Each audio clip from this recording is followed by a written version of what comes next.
Faites entrer l'accusé.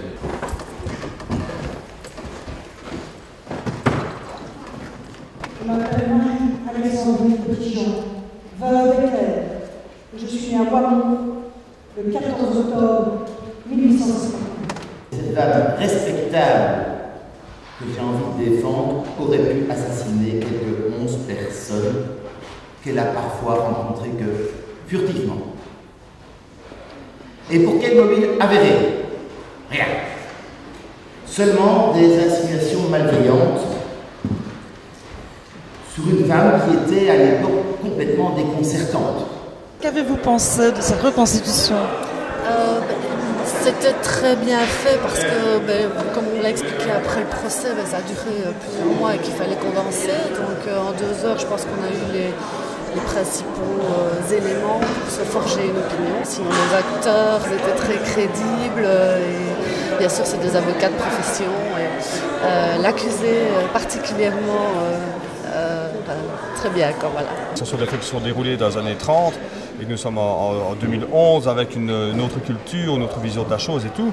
Mais à l'époque, il n'y avait pas toute cette science, toute cette mentalité totalement différente, quoi. Totalement différente, c'est impressionnant.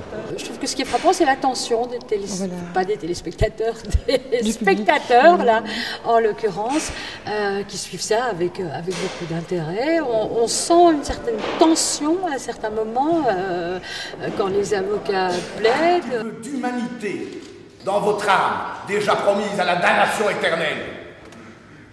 Alors, abandonnez ce système de défense ridicule, fait de silence et de mensonge, et expliquez-nous, expliquez-leur pourquoi, je vous en supplie, parlez. Comment se sont déroulés ces 3 jours de procès cette année? Bien écoutez, c'est toujours évidemment un peu stressant, moins stressant qu'un vrai procès d'assises, où là on défend des vraies personnes avec des vrais morts, avec des vrais risques, etc. Ici, on rejoue un procès du passé et c'est un peu moins stressant, mais ça reste finalement un spectacle. Et donc nous l'avons joué avec toute notre conscience professionnelle. Vous l'avez donc rejoué plusieurs fois. Y a-t-il eu des variantes d'un jour à l'autre? Oui, effectivement, le verdict a été différent. On l'a joué 3 fois. La première fois, l'accusé a été condamné à 30 ans de prison. La seconde fois, à 27 ans et demi de prison. Et aujourd'hui, elle a été condamnée à mort. Avez-vous déjà une idée de scénario, peut-être avec Monsieur Dechêne et Maître Franchimont pour l'année prochaine? Bien, effectivement, j'ai soumis aux autres participants et à Roger Dechêne l'idée d'un scénario pour l'année prochaine.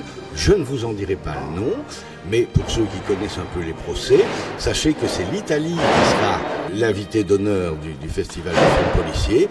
Alors réfléchissez à un grand procès avec un nom à consonance italienne.